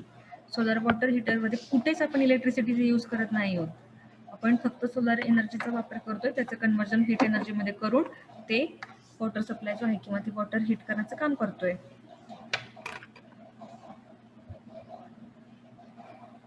तुम्हाला जर त्याचा सप्लाय कुठे अनदर साईटवरती करायचा असेल तर मात्र म्हणजे ते पाणी तुम्हाला लिफ्ट अप वगैरे करायचं असेल तर त्यासाठी मग जेव्हा पंप यूज करता म्हणजे किंवा फोर्स टाईपचे कलेक्टर्स असतील सॉरी फोर्स टाईप हां राईट, तर तिथं तुम्ही हे यूज करू शकता, इलेक्ट्रिसिटी यूज करता. तर त्यानंतर ऑपरेशनल रिक्वायरमेंट्स काय काय आहेत म्हणजे बघा, जेव्हा तुम्ही आता सोलर वॉटर हीटर घेतलेलं आहे डोमेस्टिक पर्पजसाठी, तर त्याला काय असं स्पेशल ऑपरेशनल स्किल असायला पाहिजे असं नाही. Domestic solar system do not require any special operational skill. However, if following are observed, the efficiency of system will be maintained at the high level. तरी पण आपण काही गोष्टी जर लक्षात घेतल्या तर त्या सोलर वॉटर हीटरची इफिशियन्सी इन्क्रीज करू शकतो. तर काय काय मेंटेन आपण करायला पाहिजे, तर try to consume most of the heated water at one time, either in the morning or in the evening. Frequent on and off of the hot water tap would lead to reduced electricity saving. तर जेव्हा तुमचे force टाईपचे solar water heater आहेत तर तुम्ही काय केलं पाहिजे, एकतर एका वन टाईमसाठी तुम्ही ते हिटेड केलं पाहिजे वॉटर, म्हणजे एकतर तुम्ही मॉर्निंगसाठी किंवा इव्हिनिंगसाठीचा त्याचा यूज ठेवला पाहिजे किंवा कारण की हॅलो, जेणेकरून तुम्ही तिथं काय करू शकता की तुमचं आता तुम्हाला ती रिक्वायरमेंट पाहिजे हॉट वॉटरची, तर तुम्ही काय करणार, पंप ऑन करणार. तर त्याच्यासाठी मग तुमचं इलेक्ट्रिसिटी जी आहे तर त्याची सेव्हिंग करण्यासाठी तुम्ही एकाच टाईम इव्हिनिंगला किंवा मॉर्निंगला ते वापर करण्याचा प्रयत्न केला पाहिजे. If an electrical backup is provided in the tank, set the thermostat at the lowest acceptable temperature. तर तुम्ही जर तिथं तुम्हाला इलेक्ट्रिकल बॅकअप पाहिजे असेल तर तिथं काय करायचं आहे, थर्मोस्टॅट प्रोव्हाइड करायचं आहे, जेणेकरून काय होईल की टेम्परेचर एखाद्या इन्क्रीज झालं तर त्याचा कंट्रोल तिथं ठेवला जावं, यासाठी तिथं एक thermostat at a lower acceptable टेम्परेचरवरती तिथं सेट केलेला असायला पाहिजे. मोस्टली फर्स्ट टाईपचे जे सोलर वॉटर हीटर आहे त्याच्यामध्ये थर्मोस्टॅट प्रोव्हाइड केलेला असतो. In the north Indian climate, hot water may not be used for bathing in summer. If the system is to be put totally out of use, it should be drained out of the water and the collector should be covered. Northern एरियामध्ये काय होतं, जेव्हा तुमचं बाथिंगसाठी तुम्ही hot water use करत नाही, समर सीझनमध्ये तुम्ही कोल्ड वॉटर यूज करत असाल, तर यावेळी काय करायचं आहे, तुम्ही आता ते बंद आहेत म्हणजे तुम्ही वापरत नाही आहे सोलर वॉटर हीटर, तर तो प्रॉपरली ड्रेन केलेला असला पाहिजे, त्या स्टोरेज टँकमधून वॉटर प्रॉपरली ड्रेन केलेलं असलं पाहिजे, कलेक्टरसुद्धा प्रॉपरली कवर्ड केलेले असले पाहिजे. Alternatively, if the hot water requirement remains in summers also, though at a reduced level, cover the collector partially. तुम्हाला जर ज्या पद्धतीने रिक्वायरमेंट असेल, आता समरमध्ये सुद्धा तुम्हाला आणखी मध्येच हॉट वॉटरची गरज असेल तर तुम्ही पार्शली कव्हरिंग त्याचं करू शकता, म्हणजे थोडा कलेक्टर कव्हर करायचा आणि थोडासा ओपन ठेवायचा, जेणेकरून तुम्हाला जसं रिक्वायर असेल तसं त्याच्याकडून हॉट वॉटर तुम्ही घेऊ शकता. Dust deposition on the collector would reduce its efficiency. Try to clean it at least once in a week. तुमचे जे कलेक्टर आहेत आता तुम्ही ठेवताय म्हणजे त्याच्यावरती डस्ट कलेक्ट होऊ शकते किंवा तिथं आजूबाजूला झाडं आहेत तर त्याची पानं त्याच्यावरती पडू शकतात. मग ते जर कव्हरिंग जर झालं तर सोलर रेडिएशन प्रॉपरली त्याच्यावर फॉल होणार नाहीत आणि त्याच्यामुळे तुमच्या सोलर वॉटर हीटरची एफिशियन्सी कमी होणार आहे. तर ते तुम्हाला कंट्रोल करायचं असेल तर ते at least once in a week clean केले पाहिजे तुमचे सोलर कलेक्टर्स. त्यानंतर आणखी कोण मेंटेनन्स याला लागतात, मेंटेनन्स रिक्वायरमेंट. तर domestic solar water heating system does not need significant maintenance. तुम्हाला सांगितलेलं आहे की ह्याला कोणत्याही मेंटेनन्सची गरज नसते, but occasional leakages in the plumbing could be easily repaired by common plumber. म्हणजे तुमचे काही स्टोरेज टँकमध्ये लिकेजेस असू शकतात किंवा तुमचं जे कलेक्टर आहेत ना ते सुद्धा डॅमेज होण्याची शक्यता असते, आणि तर अशा पद्धतीनं तिथं तुम्ही मात्र काळजी घ्यायची आहे किंवा रिपेअरिंग करायचे आहेत. In case quality of water is hard, scale deposition in the collectors may result over the years. आता जर हार्ड वॉटर असेल तुमच्या इकडे, हार्ड वॉटर जर असेल, सॉफ्ट वॉटर नाही, हार्ड वॉटर असेल, तर तिथं काय होतं, स्केल डिपॉझिशन म्हणजे तुम्हाला माहिती असेल की हार्ड वॉटरचे काय होतं, त्याच्यावरती असं व्हाईट कलरचं कोटिंग तयार होतं. तर तुमच्या त्या कलेक्टरवरती टँकवरती किंवा तिथून तुमचं ते क्लास ट्यूब वगैरे जर असेल ना तर तिथं ते काय होतं, डिपॉझिट होतं ते हार्ड वॉटरमधलं. ते हार्ड वॉटर जर असेल तर काय होतं, स्केल डिपॉझिशन होतं आणि त्याच्यामुळं काय होऊ शकतं, इफिशियन्सी त्याची कमी होऊ शकते आणि त्यामुळे त्याला डिस्केलिंग करायला पाहिजे. तर त्याच्यासाठी ॲसिडचा वापर केला जातो आणि ते ॲसिड वापरल्यानंतर मग ती जी स्केल आहे किंवा ते जे स्काल्प आहे ते काय केलं जातं, रिमूव्ह केलं जातं. Broken glass may also have to replace by the supplier. जर तुमचे इव्हॅक्युएटेड ग्लास ट्यूब असतील आणि ते ब्रेक झाले तर प्रॉपरली रिप्लेस केला पाहिजे. If outside expose surface are painted, the paint may have to be redone every 2 to 3 years to prevent corrosion of surface. म्हणजे आता हे कोणतं टाईप आलं की फ्लॅट प्लेट. फ्लॅट प्लेटमध्ये आपण ॲब्झॉर्बर प्लेट वापरली जी ब्लॅक कलरने पेंट केली होती. तर ती काय होते 2 ते 3 वर्षांनी त्याला काय केलं पाहिजे, पुन्हा पेंट केलं पाहिजे, जेणेकरून ते मेटॅलिक प्लेट जे आहे त्याचं करोजन जे आहे ते प्रिव्हेंट करण्यासाठी. समजलं? तर हे मेंटेनन्स तिथं रिक्वायर्ड आहे. अशा पद्धतीनं तुमचं सोलर वॉटर हीटरचं प्रॅक्टिकल कंप्लीट झालेलं आहे. डायग्राम तुम्हाला ही नॅचरल कन्व्हेक्शनची काढायची आहे. त्याच्यामध्ये प्रॅक्टिकल लिहाल. हां, आता ही जी नेक्स्ट डायग्राम आहे ती तुम्हाला मगाशी सांगितलं नाही, फोर्स टाईपचे जे सोलर वॉटर हीटर आहे त्याच्यासाठी आहे ही फोर्स. आता फोर्स सोलर वॉटर हीटरमध्ये बघा, तुमचे कलेक्टर वरती आहेत, म्हणजे collector above the storage tank आणि तुमचं स्टोरेज टँक खाली आहे. स्टोरेज टँकला प्रोव्हाइड केलेले कोल्ड वॉटरचे इनलेट आणि हॉट वॉटरसाठी आउटलेट. कोल्ड वॉटरचा इनलेट आणि हॉट वॉटरसाठी आउटलेट. हा स्टोरेज टँक जो आहे तो म्हणजे इन्सुलेटेड टाईपचं स्टोरेज वॉटर टँक आहे. आता इथून काय केलं आहे, कोल्ड वॉटर आता कलेक्टरपर्यंत पोहोचवायचं ना आपल्याला, असं थोडं ना वरती जाणार आहे कोल्ड वॉटर. तर त्याच्यासाठी सर्क्युलेटिंग पंप किंवा तुमचं मेकॅनिकल पंप प्रोव्हाइड केलेले आहेत, कारण की ही फोर्स टाईपची सोलर वॉटर हीटर सिस्टीम आहे. तर सोलर वॉटर हीटरला कलेक्टरपर्यंत पोहोचवण्यासाठी पंप प्रोव्हाइड केलेले आहे. इथून मग तुमचं ते मला माहिती आहे की कशी प्रोसेस होते. सोलर रेडिएशन्स फॉल होतात, मग ते सोलर ॲब्झॉर्बर त्या सोलर रेडिएशनला ॲब्झॉर्ब करतात, मग त्याचं कन्व्हर्जन हीट एनर्जीमध्ये होतं. हीट एनर्जी काय करते, ट्रान्सफर होते त्या water through passing through or flow through pipes, आणि नंतर मग ते पाणी गरम झाल्याच्या नंतर this heated water flows or collect to the storage tank. Okay, तर अशा पद्धतीनं मग ते स्टोरेज टँककडे कलेक्ट केलं जातं. आणि इथं आता थर्मोस्टॅट कंट्रोल प्रोव्हाइड केला आहे, जो की टेम्परेचर तुमचा जो आहे तो कंट्रोल करण्याचं काम करतं ॲट डिझायरेबल कंडिशन. ओके, तर इथं फक्त एवढंच लक्षात ठेवायचं की पोझिशन कशी आहे. Storage tank below the collector आहे आणि कोल्ड वॉटरला कलेक्टरपर्यंत पोहोचवण्यासाठी मेकॅनिकल पंपचा यूज केलेला आहे. याला active solar water heater system असं सुद्धा म्हणलं जातं, आणि जे नॅचरल कन्व्हेक्शन आहे त्याला पॅसिव्ह सोलर वॉटर हीटर असं सुद्धा म्हणलं जातं. म्हणजे इथं काय थर्मोसायकल इफेक्टने सर्क्युलेशन होतं.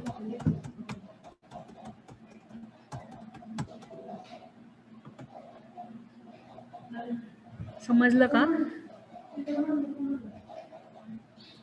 सोलर वॉटर हीटरचं जे आपण प्रॅक्टिकल बघतोय ना, तर त्याच्यामध्ये तुम्हाला सोलर वॉटर हीटरसाठीचे ॲपरेटर्स, त्याचं वर्किंग प्रिन्सिपल, त्याचे टाईप्स, त्याचे advantages, disadvantages, requirements, cost, life span, हे सर्व पॉईंट त्या प्रॅक्टिकलमध्ये लिहायचे आहेत. समजलं? प्रॅक्टिकल झाल्यानंतर त्यावेळी कम्प्लीट करून ठेवा. मी सांगेल तेव्हा सबमिट करा. प्रॅक्टिकलमध्ये काही डिफिकल्टी असेल तर विचारा. 3 लेक्चर झालेत आपले ह्या सोलर वॉटर हीटर सिस्टीमवरती, म्हणजे एक प्रॅक्टिकल आणि 2 लेक्चर. तुम्हाला व्यवस्थित जर त्याच्यातलं काही समजलं नसेल पॉईंट तर तो विचारा. आपण जे कलेक्टर बघितले किंवा जे सोलर वॉटर हीटरचे टाइप्स बघितले,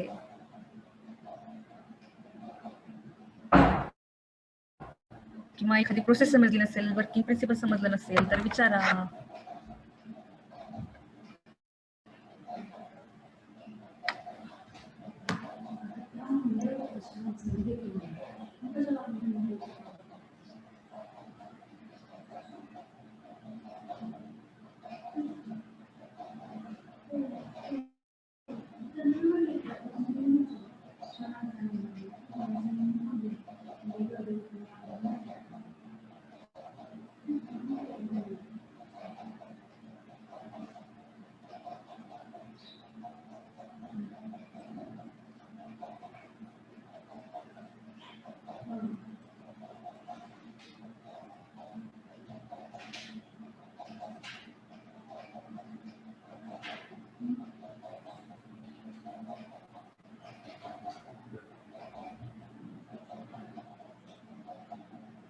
काय डाऊट आहे का? चॅट बॉक्स मध्ये जरी सांगा. झोपले का? Only 65 students are present. दुपारनंतर काय होतं रे तुम्हाला? आणि जेव्हापासून लेक्चर तुमचं घेते तर 70च्या वरती काही स्टुडंट येत नाहीत. तुम्हाला इंटरेस्ट नाहीये का? ह्या वेळेच्या एक्झाम ऑफलाईन होणार आहेत, त्या पद्धतीनं रिलॅक्स राहू नका.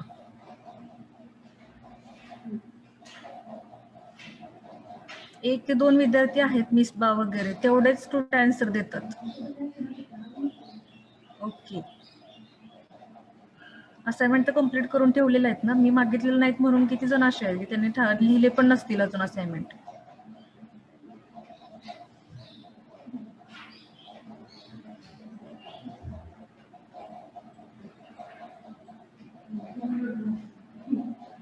ठीक आहे, आपलं आता जेव्हा लेक्चर आहे नेक्स्ट, त्याच्यामध्ये आपण सोलर कुकर वरती शिकणार आहे. ओके.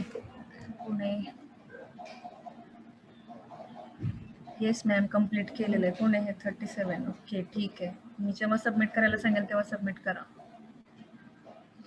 डाऊट काय असेल तर तुम्ही विचारत जा, ग्रुपवरती विचारा वाटलंस.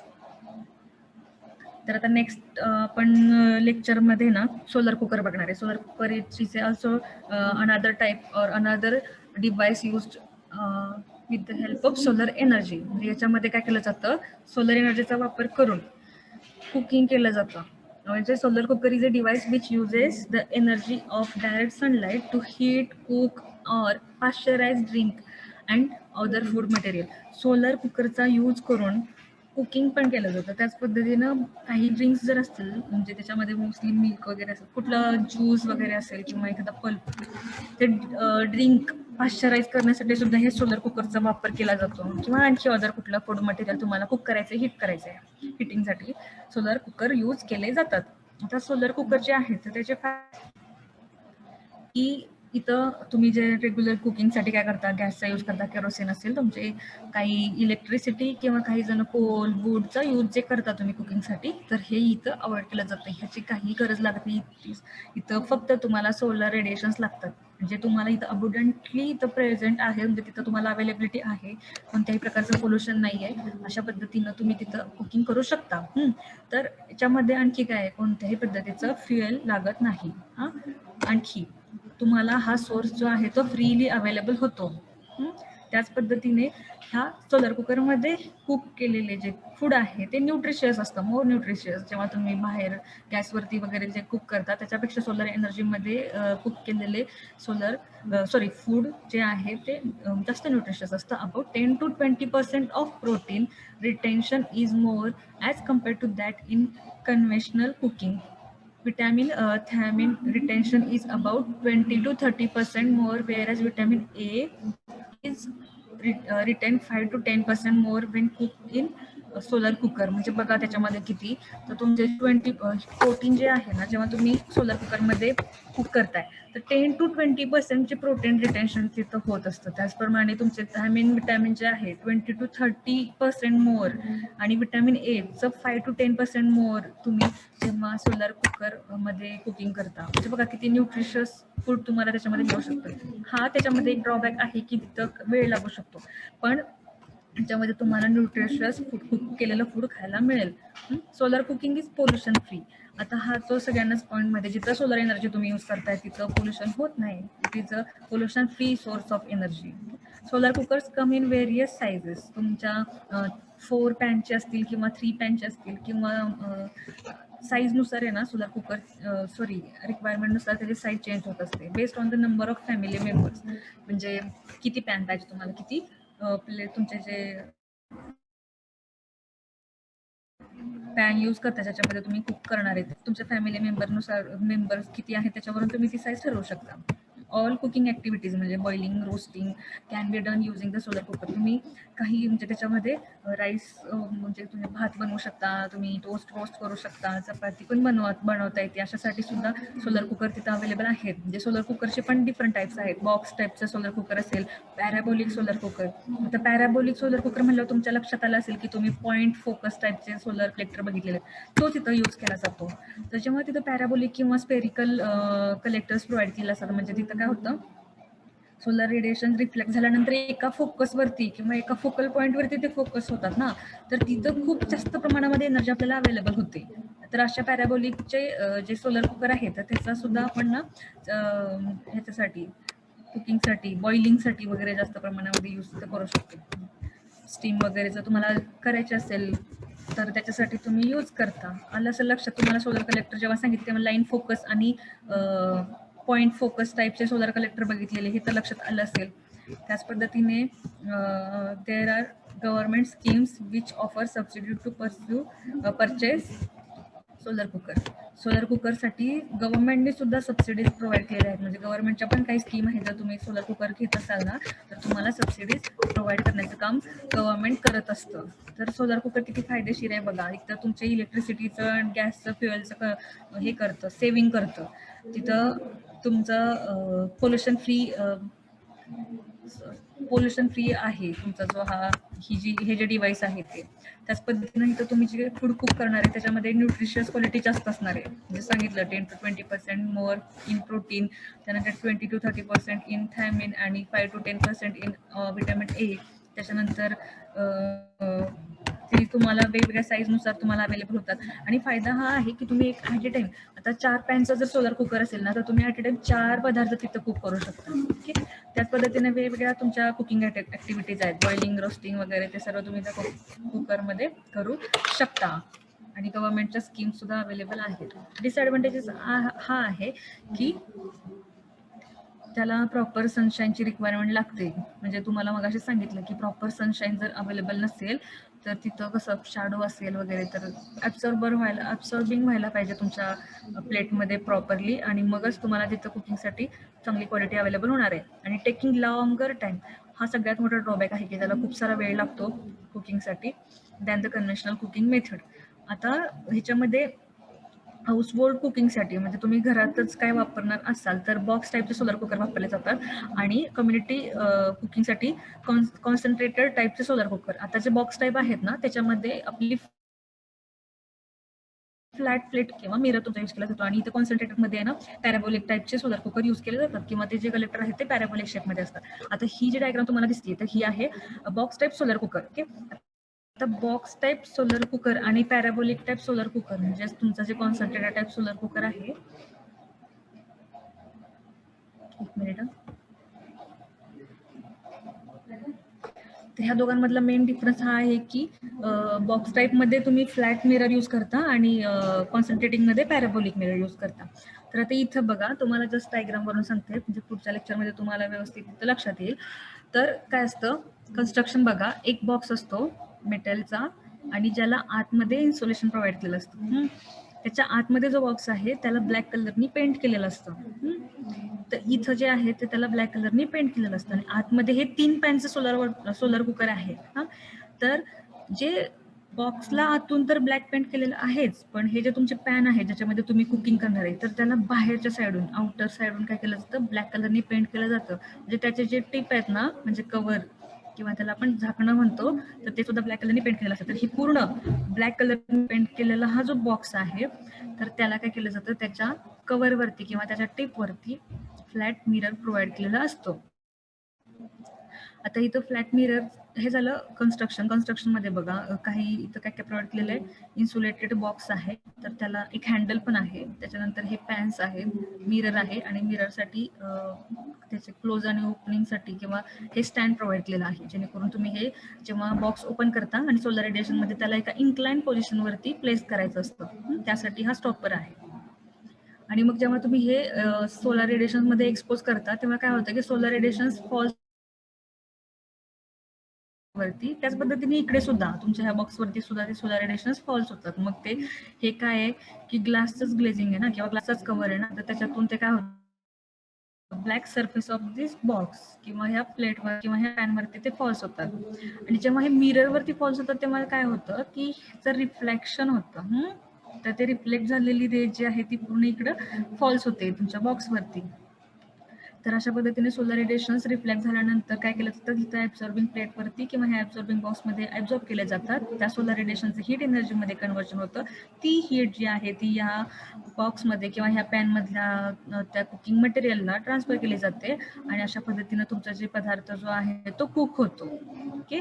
तर अशा पद्धतीने इथे कुकिंग केलं जातं. म्हणजे तुम्ही यामध्ये तुमचा जो पदार्थ जो आहे तो ह्याच्यामध्ये प्लेस करायचा आहे आणि इथून सोलर एनर्जीचं हीट एनर्जीमध्ये, आणि हीट एनर्जी काय केली जाते त्याला कुकिंगसाठी सप्लाय केली जाते. म्हणजे इतकं सिम्पल कन्स्ट्रक्शन आहे, एक सुटकेस टाईपच कन्स्ट्रक्शन याचं असतं आणि इझिली पोर्टेबल आहे. म्हणजे तुम्ही हाऊस होल्डसाठी तुम्ही ह्या टाईपचे सोलर कुकर यूज करू शकता. ओके. तर हे झाले हे बॉक्स टाईपचे सोलर कुकर आहेत. आता इथं वन मिरर, सिंगल मिरर आहे, तसं मल्टी मिररचे पण सोलर कुकर असतात. आता इथं कसं होणार आहे, खूप साऱ्या प्रमाणामध्ये सोलर रेडिएशन काय केले जातात, इथं फॉल्स झाल्यानंतर रिफ्लेक्ट होऊन इथं तुमच्या या बॉक्सवरती फॉल्स होतात किंवा इन्सिडेंट होतात. तर जेव्हा जास्त मिरर यूज केलेले असतात तर तुमचे रेडिएशन इथं काय म्हणू शकतो की जास्त प्रमाणामध्ये, जास्त इंटेन्सिटीमध्ये इथं कलेक्ट केले जातात. ओके, तर अशा टाईपचे सुद्धा सोलर कुकर्स अवेलेबल आहेत. म्हणजे हे झालं single mirror solar box type solar cooker आणि हे multi mirror box type solar cooker. तर हे डोमेस्टिक पर्पज किंवा हाऊस होल्ड पर्पजसाठी या टाईपचे कुकर यूज केले जातात. आणि जे कम्युनिटी कुकिंगसाठी असेल तर ते पॅराबोलिक. तुम्हाला नेक्स्ट लेक्चरमध्ये हे सांगितलं जाईल. खूप चांगला रिन्युएबल एनर्जी मधले जे आपले सोलर एनर्जी डिव्हाइसेस आहेत ते खूप फायदेशीर आहेत. म्हणजे जर तुम्ही स्वतः विचार करत असाल तर तुमच्या डोमेस्टिक पर्पजसाठी सुद्धा तुम्ही त्याचा वापर करू शकता. खूप सारे डिव्हाइसेस अवेलेबल आहेत. म्हणजे जिथं तुम्ही वॉटर हीटर तर सगळ्यांना लागतात. म्हणजे इलेक्ट्रिकल वॉटर हीटर्सपेक्षा तुम्ही जर सोलर वॉटर हीटरचा वापर करत असाल तर त्याचे ॲडव्हान्टेजेस तर तुम्हाला आता कळालेलेच आहेत की किती साऱ्या प्रमाणात ॲडव्हान्टेजेस आहेत. आणि पोल्युशन फ्री असल्यामुळे खूपच, म्हणजे तुम्ही काय करू शकता, एन्व्हायरमेंट मध्ये काहीतरी आपलं आपण देणं लागतो तर त्या पद्धतीने तुम्ही करू शकता ना, की तुम्ही एनर्जी सेव्हिंगचं काम करू शकता, फ्युएल सेव्ह करण्याचं काम करू शकता. तर असं तुम्ही पण विचार केला पाहिजे. म्हणजे जस्ट नुसतं आहे सिलेबसमध्ये वाचलंय आणि केलंय, तर तुम्ही इम्प्लिमेंट सुद्धा करू शकता. तुम्ही व्हिडिओ पण ऑन करू शकता जेणेकरून मी अटेंडन्स घेईल. चला,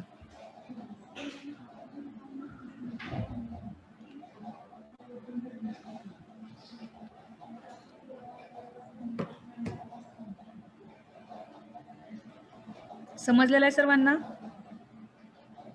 माना हलवा बघू.